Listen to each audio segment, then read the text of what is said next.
Welcome back to Yerushalmi, Masechet Shabbos. We are 12th parak halacha gimel, which is Daf pay Dovid base. Yeah.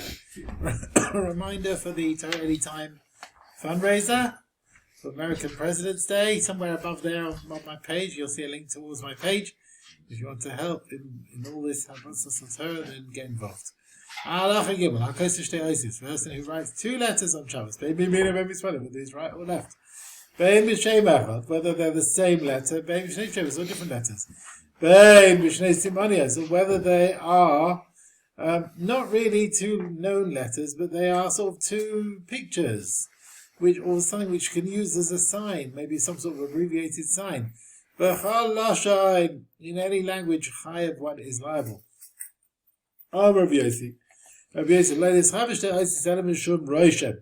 The idea of writing two letters because you're making some sort of impression, a sign. They put signs on the boards of the Mishkan to know which board went where. With the Kroshim, remember those in the holy areas had to stay in the holy areas. Yeah. So it was like a Roshim of a simon. Didn't have to be a letter. And that was done in the Mishkan for the Kroshim, so you put them back, you know where they go. Yeah. Okay. And notice it says whether you right or your left. Even though you might not usually write with your left hand, but still, this opinion says that you are chayav whichever hand you use. The Bavli learns is Rabbi Yossi, who holds the main thing is a sign. So for a sign, it doesn't matter right hand, left hand. Matzinu Shem Katan Mishem Gadol. We find that you're also chayav if you write a small name, a small word out of a big word. For example, Shem, Mishimon, you write Shem from Shimon. Shmuel, Mishmuel. Noach from Menocha. Dan from Daniel. Gad from Gadiel. So even though you intended at first to write the whole letter, but since it can have a meaning on its own as a small word, you are chayav on writing it. Now even though Shem, Mishimon, think about it, the Shem of the mem will be a normal mem, not an end mem. Yeah? And the others, there's no difference. Right, okay. So Dan wouldn't be a final letter. Dan, it wouldn't be a final letter, yeah. Yeah, okay. Now, what do we say here? Man tada simoniot. Who is the one, who is simoniot? Who is the one who you're chayav on writing these signs? Rabbi Yossi. So Amisha says it's Rabbi Yossi, because he was the one who says you're chayav because of Roshem. So yeah, writing any type of sign. Ma'abachal lashon doesn't mean any language. Is that Mishnah? Is that Rabbi Yossi and you're chayav on any sign? Then of course you're chayav on any language. So what's the Mishnah telling me? Any language? Afilu aleph, even an aleph together with an alpha, which is like the Greek alpha, you are chayav. Yeah. So even if they're not the same language. Now, Rav Yossi holds any rishum, impression, whatever, to know where it goes on the kroshim.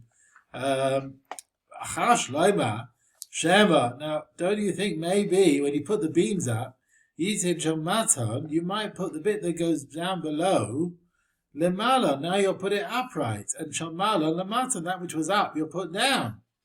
And therefore, it's not going to help, this scratch is not going to help you to know which is the top side and which is the bottom side. So no, they were wide on the sides, at the bottom side, and they get narrower and narrower as they go up. So you can tell which is the top and which is the bottom. Right? They sort of narrowed, maybe even to a point as they went up. We thought they were the same all the way along, and you'll get a mistake. Now this one says no. They were slanty as they went up. There were first two ammas. There were an amma at the bottom, and at the top they were only an etzma. So we know exactly which way they were. Okay. Right.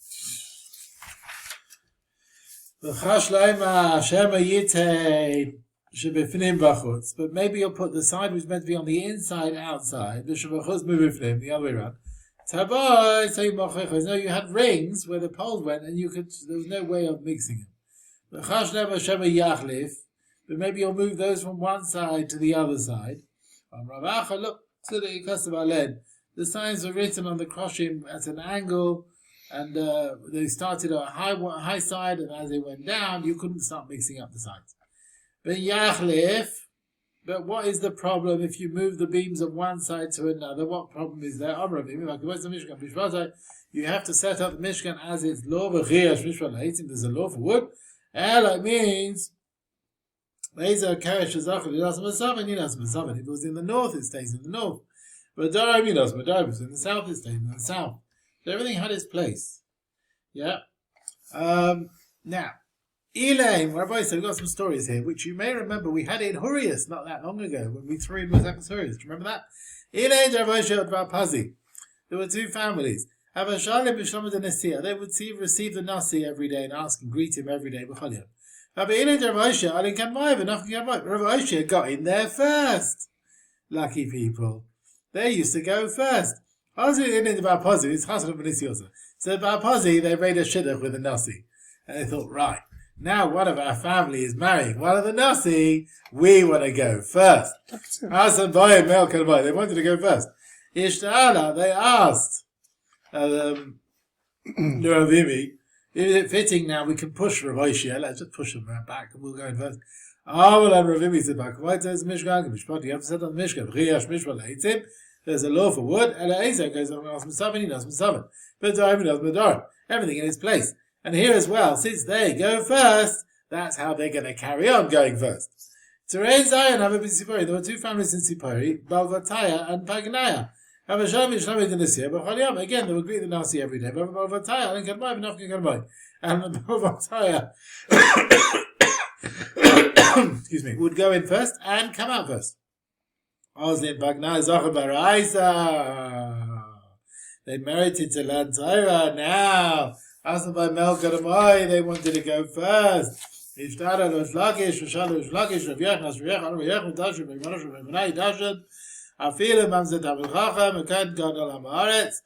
comes first in respect of respect? The Mamzet scholar comes before the Kohen Gadol HaMaaretz. So therefore you have to change the Seder now of going to the Nasi, and the Paganaya who merited to learn Torah, they will go in first. Right? The Mishnah Hurrius, of course, talks about releasing people from captivity. Yeah. So the Torah Chashivas is so great that Bnei Paganaya merited that the order of going into the Nasi was changed. Okay. Do you remember it from Hurrius? Do you remember it? Sovereign Meima, the Bnei Yeshiva wanted to say there's no right for the Mishnah Hurrius because there, that's liftos to redeem, or chazos to give clothes, alachias and to save life. Yeshiva life, but as far as sitting down and other things of respect, the halacha was not said. Rav Avin, Avi Yeshiva, other things of respect. Again, it was said. Therefore, we put the Bnei Paganaya. They can go to Nasi first. Ma'ata, but what's the source? Yikarahim, it's important the Torah more than the jewels. More than the God who goes in the Holy of Holies. Okay. Now, Rabbi Yehuda is Mechayev, one who writes a small word out of a big word. Though you intended originally to write a big word. Tony, we've learned, but God, Megadiel, there's another example. Mesivin Rabbi Yehuda, they ask, now the nun of Dan, which we discussed before, is a straightforward nun. But the nun of Daniel, which way around is it? The nun of Dan, is a final letter, and the nun of Daniel is not a final letter. So you didn't write a whole word. Why are you chayav? And it's saying Shem v'Shimon, same question, right? The Gemara does not answer the question of Rabbi Yehuda. The Bavli says, if a Sefer Torah is written by mistake, the wrong mem where it's meant to be, the Sefer Torah is kosher. And nun pshuta, which was done nun kufa, the Sefer Torah is kosher because they are really the same letter. So that's what the Bavli says.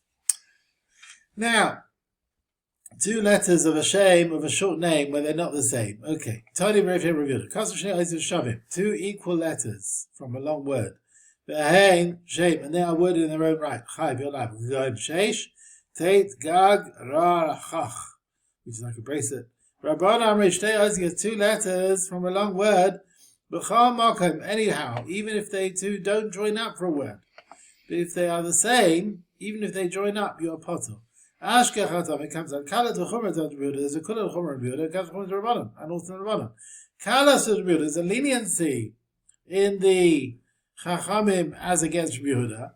If you wanted to write a long word, and you wrote two of the same letters, and they're word in their own right. Al Datin Rabbi Yehuda, you're Chaim. Which Rabbi Yehuda, 2 letters, you're Chaim. Al Datin Rabbanan, you are Patur. Because they said, Rabbanan said, if you write 2 of the same, you're Patur. Kalat al Rabbanan, a kula against, in the view of Rabbi Yehuda, against Chachamim. Shtei Eizis, you wrote 2 letters, the first 2 letters of a word, Mikomokim, whatever. Ava Bisha Einam Shem, even if they don't join up to make a name. Al Datin Rabbanan, you are Chayiv. If they don't make a name at all, Kuta Chacham, you are Chayiv. Al Datin Yehuda, Kuta Yehuda, you are Patur. Now it comes out from Yehuda, if you write 2 letters of a word and you wanted to write, okay, you're Chayiv if it's a word in its own right. So if you do a malacha, then you stop in the middle, you are Chayiv, providing that what you've done until now is fitting to last in its own right. Okay, we have a contradiction with Yehuda. So let's bring a brisa. Where you're doing part of a malacha, only if it's going to carry on. Let's see. The Tani we learned in a brisa. Now it says a person who sins, when he does an avera, mishkaga, right? Any of the averas, which shouldn't be done. And it says va'asa achas mehena. Yachal, I'd say you do one malacha on Shabbos, you're not chayvat shichta v'kol hashem. You have to write all that you wanted to write. Ajira kala beged, with the whole garment. Ajira kala nafa, do all the siving. Tamalema me'achas, which we learned, you did part of it. But if you're going to tell me, even one letter, one thread, one bit of sieving, how do we learn this? Actually, you got to do work which can last in its own right. Yeah? And if you stopped, you did a whole malacha which can last in its own right. But and here, who am Rabbi Yehuda said, Hashrevet. This is like leveling the threads of the shesi, or mekatkate, or hitting on the threads on the orig. Ala orig. Hareza chayev. You prepare it with your hands to improve the work which you're doing. Rabbi Yehuda is chayev, even a malacha is not going to last in its own right. And it seems Rabbi Yehuda says you're chayev for that, and we don't know why.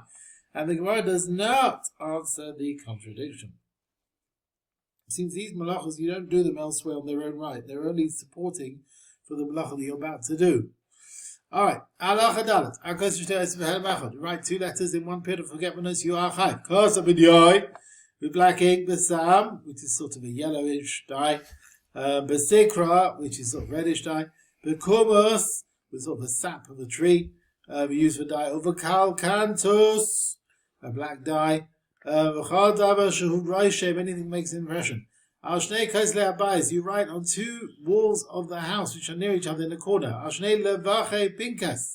2 boards. They can be read together. So they can be read as one. In all these cases, if you do on Shabbos, you are chayiv. You write on one skin, he is chayiv. And masaret, even though it won't last, right? It will not last. It's considered something like ksav is miskayim. Although eventually it will rub out, you're still chayiv. It's like writing ksav miskayim, and then afterwards you rub it out. And it's something else which will rub it out. It won't rubbed out by itself. It's the heat of the body will rub it out. One who writes on his flesh, he sort of scratches letters on his flesh with some sort of tool or implement. Use ink which will last on ala yirakas, on vegetables, but mashkin, or you write with drinks made pairs with fruit juice which won't last. Ala luach, on a board where it could last. Potter, you're potter from mechatas, because you're not chayiv until you write a chichta don shel kayama. You need something which will last. Al dava, we got to write with something which will last. Al dava shel kayama, on something which will last. Rav Yaakov Barach Rav Yasif, Shem Rav Loza, Kos v'Yisachos Tiveru, V'Yisachos Tiveru in Chaim. You write one letter in this town and one letter in another town, in one period of forgetfulness, you're liable. But now we said that you write 2 letters on 2 boards if they can be read together. So why do you have one letter in one town and one letter in the other town? You can't read it together. Harav, I could explain the case. He wrote Basiddak. Now I don't know, sort of what's it say? A sort of thin cement or something. Thin plaster on the gates of these cities, which are near each other, and you know the one who reads them can sort of join them up. So what does it? It's not that you wrote it on two Megillas. You wrote one letter on the gates of Tiberia, another letter on the gates of Sipori. They're not near each other. You can't read them together. He says you're chayav, because they used to use plaster on the gate of the town till the end of the town. And on this one, they would put the plaster, a big letter from the gate of the town, to show this is this town, like Aleph on the gates of Tiberia, and a base on the gates of Sipori. And as you're going, you see the letters, you know which way to go. And it seems it's a sign that tells you which way to go to the next town. And they're written in a certain order to help you with your journey. So one who sees these letters knows how to join them up to know his journey. And it's as if they are read together. You hear that? It's as if they're read together. As opposed to two letters on a board, if they're not read together, you are potter. Because there's a derech to write on a board, only letters next together. You don't know you have to join them together. All right.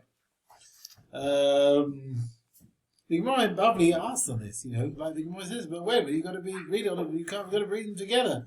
The Bavli says there's a difference between a board, for the berm to read, you need an action to join them together.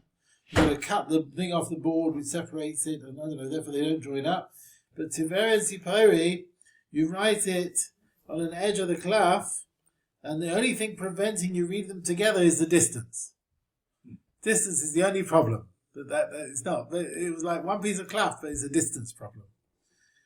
It's just distance, so therefore they join up. That's what the Babli said. All right, let's carry on.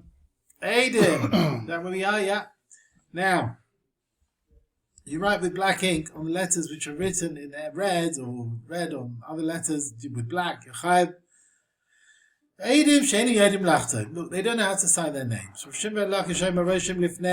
You put before them their names Bidyoy with black ink, and they sign on top of it the Sikra with sort of red ink. Or you put their names with Sikra with red ink, and they sign on top of it with black ink. It's just like Shabbos, you write on top of writing with a different colour, you're chayav. So Eidim signing on a get, if it's done in this way, it's considered a good signature. So if someone does black and they write red on top. Now, it's all very well that we're strict as far as Shabbos is concerned. We're going to rely on this for to get married to someone else. Who says Ksav is going to help us for Gittin here? It's all very well, we're strict. Ella, he says, you know what you do? Maybe you bring some empty paper, and you sort of cut it out the shape of their names, and you put this paper on the get, and they sort of fill in the cracks with ink. They sort of fill in their names, which have been cut out with ink. Right? Now, but isn't it the writing of the one who tore the paper? How can you rely on that? You know what? Make it a wider area. They don't fill the whole area. They write a small letter, and then it's their signature, which is their ksav. Why do we not say that the Eidim who don't know to sign should do like this? You know what? Put an impression of their names with water, and they can write with ink on the water. And after a while, you'll just have their signature. He says, in Bava if later on, when you do this paper tearing, if the husband comes and complains, it's possible, Arori Botel, his Iro is not going to help. We don't listen to him. If Eidim sign on the Roshem, we've done with water, the Chashash of his Iro, we might believe him, and therefore, we don't want to sign in this manner. Hakareya Aloir, one who tears the skin of an animal, the Tamrik Ksav, in the sign of a letter, is Chaim. Haroshem, make an impression on the sign of a letter, like with his nail. Potter, you are potter. Right now, the Mishnah brings about scratching letters on one's flesh. Rebbe says your Chaim, B'shua says your potter. And let's bring a brisa. Amen and Rebbe said, he scratched these magic witchcraft stuff on his flesh, and that's how he brought it across. So it's the way of writing. They said, for one fool, we're going to be Chaim Misa Kama Pechin. Many people who write like this, but amazing. We're not going to kill just because one fool did it. Because it says with writing a get, you write Sefer Krisos, Sivas a get is kosher, loy chaykeik. Now, we don't scratch out the nusach with a knife on a beam, etc. And because of loy amativ, you can't put drops of ink on the paper like the letters of a get. And because of loy hashofech, not pouring ink on the paper, and through that the get is written. Because of, and we learn loy chaykeik, you don't sort of scratch out the get. Isn't it? And some say afilu chaykeik, even if you did scratch it out, it's kosher. Aruch, it's a command of a loy chaykeik. What is it? You can't do it, but where the ksav sticks out. So you scratch out around the letters. Kigoin, hadein dinara, like the coins or the dinar coins. The scratching is not done on them, it's done around, and through them they are engraved. So it's not considered as a ksiva, and again it's possible. Man the one who says chaykeik is kosher, is kigoin, hahan pinkas, like the board which was covered in wax, and the merchants would sign on it or grave into it, and that's ksiva, like anything in that get is kosher. So there you cut out what you need. You don't cut out the rest, you cut out what you need. Now, the kasav, le'amativ, not if you drop ink drops on the get. This is where you did not join up the dots into big letters, but if you did against kosher, even if you won't join them up, the kasav la shofar, you got to write and not pour ink. The people of the East, they're very clever. They're very sly. When they want to send a message, something secret, they write it with water that's had these gall nuts in there, ground into it, and therefore it's not noticeable the writing. The one who receives the letter, he pours ink which has not got any gall nuts in on the paper, and then the ink gets captured there, and he can see the hidden message. And then you can read the message. And if you do that with a get, it's possible, because it's like Ksav al Gabi Ksav. Now, we said if you poured ink, it's no good. Also came to Shabbos, if you poured ink on a Ksav, the hidden ink, and then it was noticeable, Mal was the din. They both said, the tour of writing on top of writing, you write ink, black ink on black ink, and sikra, red on red. You're not adding anything, therefore you're potter. But because of diya, sikra, black on red, sikra, diya, red on black, you're chayav.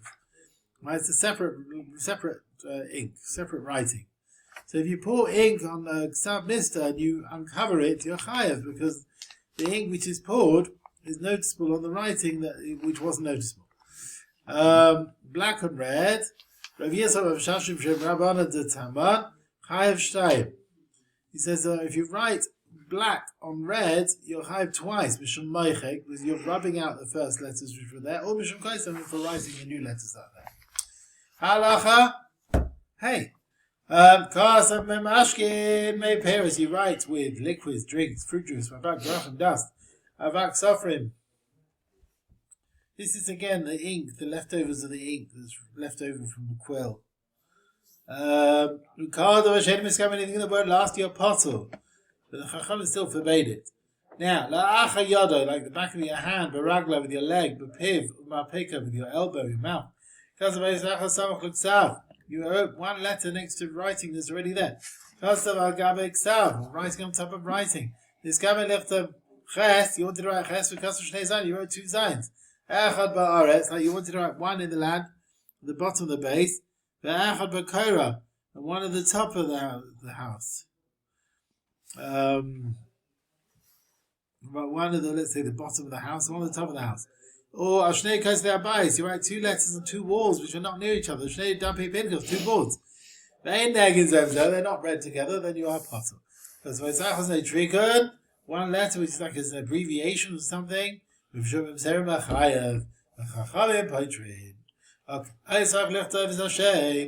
need it to write the Sefer Hashem's name. Then it's coming left of Yehuda. But you made a mistake and you intended to write Yehuda. You thought that's the word you have to write. V'shachach, and then you forgot. V'loi kasa abdalet. You didn't put the dalet in Yehuda. So in other words, you end up with Yud Kei Vav Kei there, which is what you really needed, but it wasn't your intention. Harei, Hashem b'imkaimu, where the Yud Kei Vav Kei is there, let it be. But it wasn't written with all the kedusha, with all the kavanah. So Machakoi, rub it out, and Mekaimu who b'kedusha go over it again with the right kavanahs. Rabbi Yehuda, he says no. Maves kumas olav, you just go on top of it again with Mekaimu and do it that way. Don't start rubbing it out. But Chacham said no. That's also not good, just going on top of it. But Harav, she does it to Rabbana.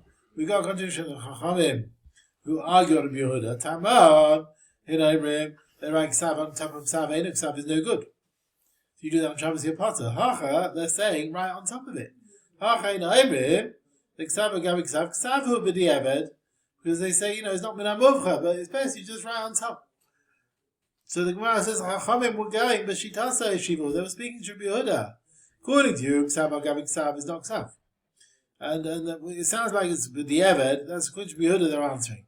They said, according to you, you say it's a Ksav, we're still not very good.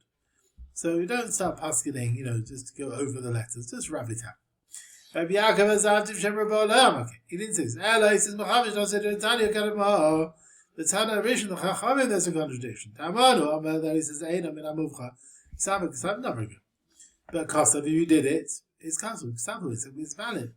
Ah, and Amishno, Amash, Ksav, Gav, Ksav, Edim, Ksav. People are saying, no, rising on some rising, no good. Mao, what does it mean, Ksav, Gav, Ksav, which it says you're not Chayav? Chad le'el min chad. It means one letter, one row, from the above the, say, the lower the other letter. It's not talking about letters on top of letters. It's like different rows of letters. You're adding in rows. You're adding a letter a bit above the row. Ma'itama. Now he writes one letter of an abbreviation is chayav.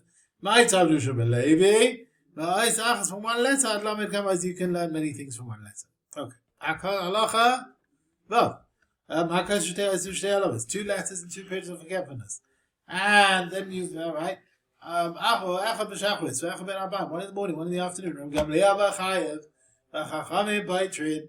Now, two letters, two periods of forgiveness, the knowledge in between is not ma'akev them joining up. They join up. Right? Two periods of forgiveness, they still join up to be chayav. But kasha Gamliel. Wait a minute, I don't understand. If you cut a fig in the morning or a date in the morning, the Gregor's been Arbayim and a fig in the afternoon, in one period of forgetfulness, Sheba Eila Chayiv, you're not Chayiv one. Are you going to be Chayiv two? You're not going to be Chayiv two. One period of forgetfulness, you'll be Chayiv one. You cut both Shirim Behela Mechad, you're only Chayiv one. According to Gamliel, so just like the two periods don't divide up between the writing of one letter and the writing of another, the share is kaber the chiyuv, and there's two, right? And one doesn't split up from two by the two periods of forgetfulness. So the one it should be the two shiurim done in one period of forgetfulness shouldn't join up. Since there are two shiurim, it should be like two malachas, two separate malachas. You should be chayav two chatais. Right, you should be chayav too. We're saying that the knowledge of the Isur does not prevent the two letters joining up. It doesn't depend if it's done hela mechod or not. Once the malach is done b'shagig, you're chayav chatos. So therefore, a person who does a whole malacha, and then he does a whole malacha, he should be chayav too. Even if he had a knowledge in between. He should still, even if he had no knowledge, you hear that? So if he does two letters in the morning, two letters in the afternoon, it should be chayav too.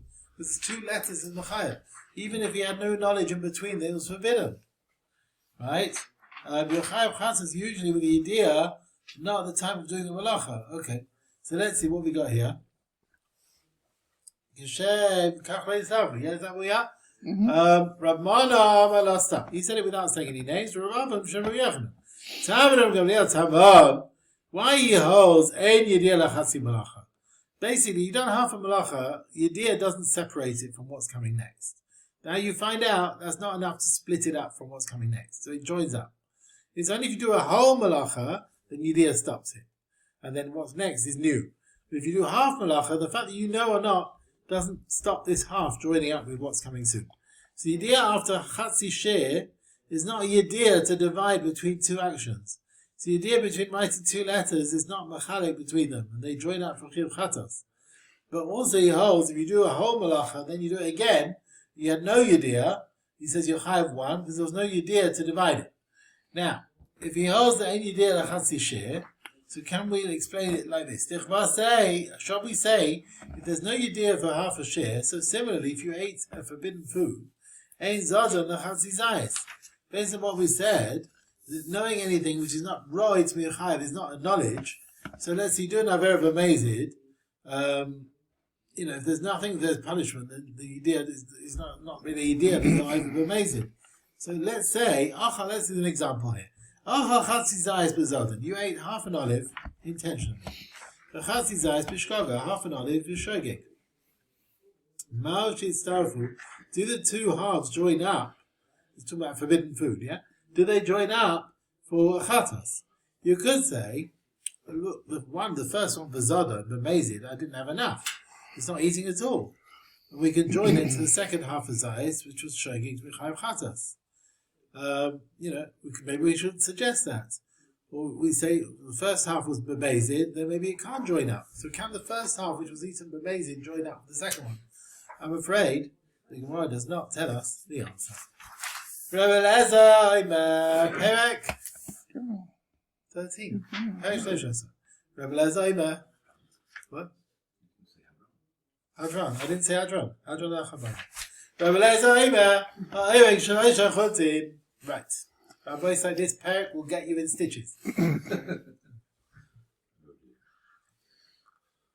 Shalosh Chotzin. One who weaves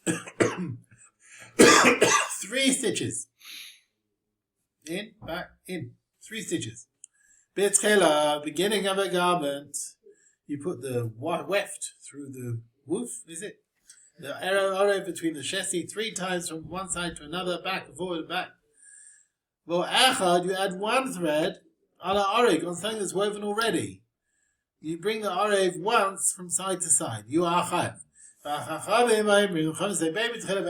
it's the beginning of a garment or you're adding to an existing garment, shiura, the shear is shnei chitin, is 2 threads, 2 stitches of the thread. Yeah. Rabbi Elazar held 3 because it will last, but adding on 1 will also last. It will join to what's there already. The Chachamim holds 2 is already Alriga. And that's enough to be a chayav. And even the beginning of weaving, you're chayav on 2. But you've got to do a whole malacha. You can't do it just relying on what's there already. You're not chayav until you weave 2. Yeah? Rabbi Elazar, he said if you do 3. Ravula, tell me Rabbi Elazar. Why is it? A day, Shlishis Menachem goes through the 3rd one, what you've done will last. We've learned in Chaim, you do 2 stitches of 2 garments of a thread, it's a chibur as far as Chaim. Rabbi Yehuda said, Shalish, and you've got to do 3. It's not forbidden on Lav Shabbos until you've got the thread coming back 3 times.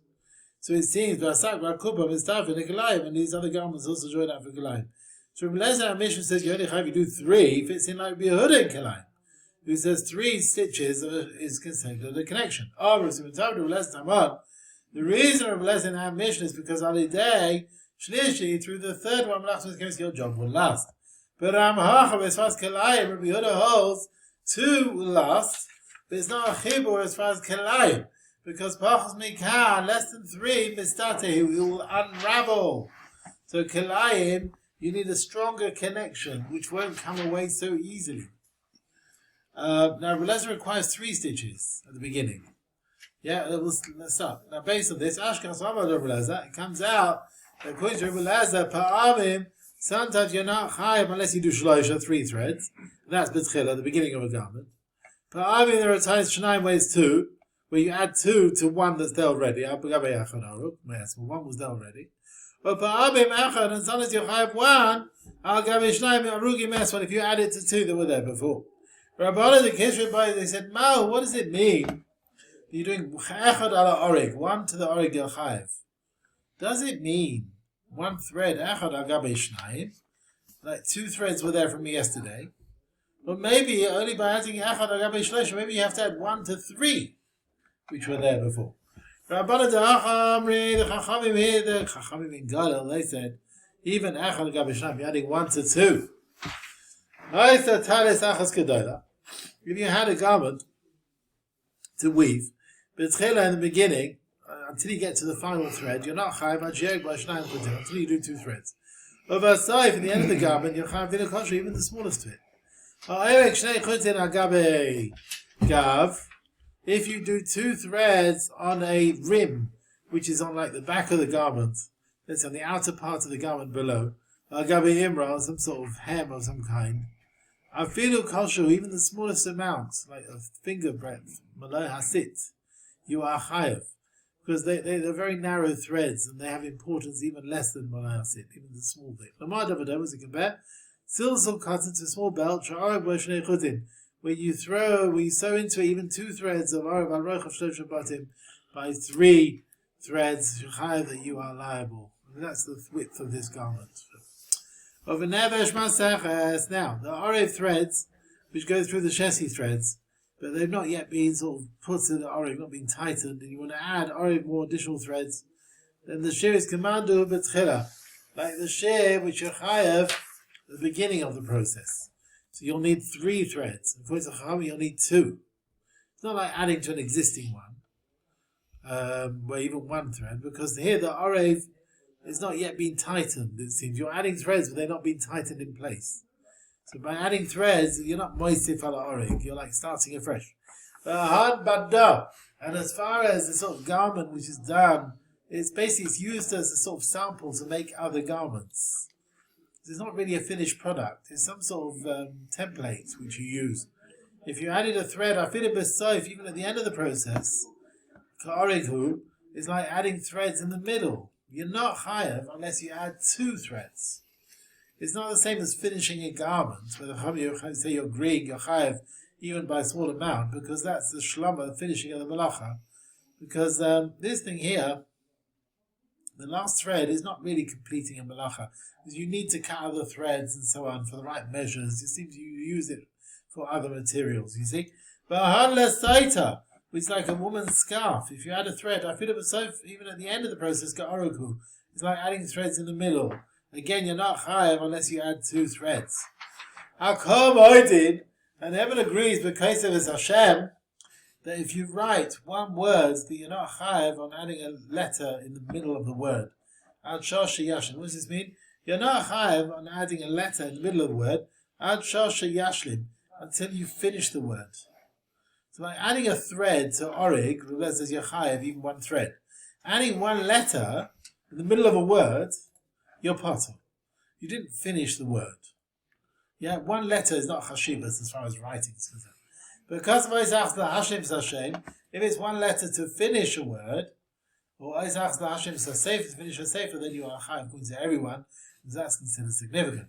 Okay, so Isaac has b'chol, Isaac has b'Shabbos, 1 letter in the weekday, 1 letter on Shabbos, right? Not in the middle of the word. Rebbe Lezer b'chayav chatas, and Rishon says you're potter. Lama, why does Rishon say you're potter? Even shem kiyum malacha, either because to be chayav, you need a shir malacha on Shabbos itself. Here, you wrote 1 letter on Shabbos, right? Or maybe the reason is Mishum, the second one he wrote on Shabbos, saying, right, it's time for him, he can't join out with the first one, which you wrote the weekday, because last week's writing, or midweek writing, doesn't join up with Shabbos' writing.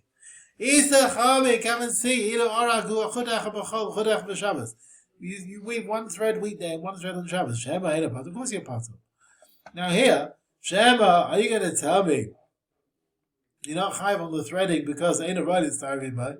It's not chayav to join. It's not going to join up with the other weaving. I mean, it is fitting to join with the other weaving. Of course, it is. The reason to be sure is because of kim malacha. You need each share to happen on Shabbos. Since you didn't do it on Shabbos, you only did 1 thread on Shabbos. You're not chayav. So you write 1 letter on Shabbos, 1 thread on the weekday. They don't join up. Now, also a moist letter with a dry letter could join up. Like with Rabbi because in 2 different places chayav, Leave there's big distance between them, and the ink of one in Tiberia will be dry when you write the second one in Tzipori. The letters join up. So a wet letter and a dry letter do join up. The like, hey, if you're not going to say that they can't join up, then you have to say Rabbi Eliezer, that this is maybe only like Rabbi Eliezer, but the truth is halach is not like Rabbi Eliezer, so we don't really want to say it's like halach is like Rabbi Eliezer. One letter this week, one letter next week, both on Shabbos. Do they join up? Rabbi Eliezer says yes, they join up.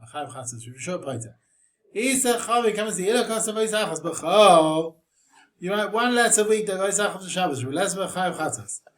Now, I mean, in this situation, you wrote two, Baby Shabbos, Baby Shabbos, two, one on this Shabbos, one next Shabbos. Yeah? Like Hoshkin, surely Rabbi Eliezer will say you're Chaim. Definitely. Why is the Brisa telling me this? He's telling you this to learn Rabbi Eliezer Chaim B'nei Chachamim Shein Poitrim. To tell you the Chachamim Pasa, even in this case, even though they were both written on Shabbos, they do not join up to be Mechayev, because they weren't written on the same Shabbos. Halacha Beis Rabbi Isa. Yeah. You put the threads within the holes, the loops, where you have your threading machine, yeah? You have the loops that come down and you put your thread through them. Benirin of a kirus. We'll see what they are in the Gemara. Of a nafa, where you make like the two loops, you still like where you sieve flour, of the kvara, or that which you use to bring out the stuff, the waste of the wheat, whatever, the chaff. Of a sal, with a basket, which is again a wickerwork sort of basket. Chayiv, you are chayiv melacha of making the shtei batinirin. Hatayva shtei tfiris, stitching two stitches, a korev as litzva shtei tfiris, or tearing in condition to stitch, you are chayiv. Now, benirin. These are niraya. These are the things that are used for your domestic weaving. Bekirus. This is kiruma. It's like the experts who sit together. Some sort of weaving process the experts do. Nirin is like the rows, which are made in the women's houses. They lift up the threads with the whole mechanism. Kirus is the experts who lift up the thread through some sort of other material. Yeah. Some say kirus is some sort of filter. Alright, let's carry on. Rabbi Bar, Rabbi Yemi Hashem Rabbam, Tateach Sedadav. So you pull tight the threads of the stitching where it got a bit weak to strengthen it. B'Shabbos, Chaim Shem Tova, you're liable. Now back to what we said earlier on. So pulling is Chaim Shem Tova. And this is, possibly. Kosher, Tova might be followed by kosher. You do have to tie a knot after it. Question whether it's a mumcha knot, whether it's a knot to last. There's a whole bunch of shaylim what sort of knot you're chayav for to be chayav. Are you chayav dafka kosher at the same time every time you do taifa? There's a whole discussion on that. Now, according to, we had in Yerushalmi a reference to the knots, and it's not necessarily depends who. Now, stitching, tying it, pulling it, you're chayav from taifa. If you didn't do a kesher b'rosh hachut, you didn't do a knot, because if you did a kesher b'rosh hachut, then neima. Why don't we say the Yochayev too? It must be that you didn't do a kesher, you didn't do a knot.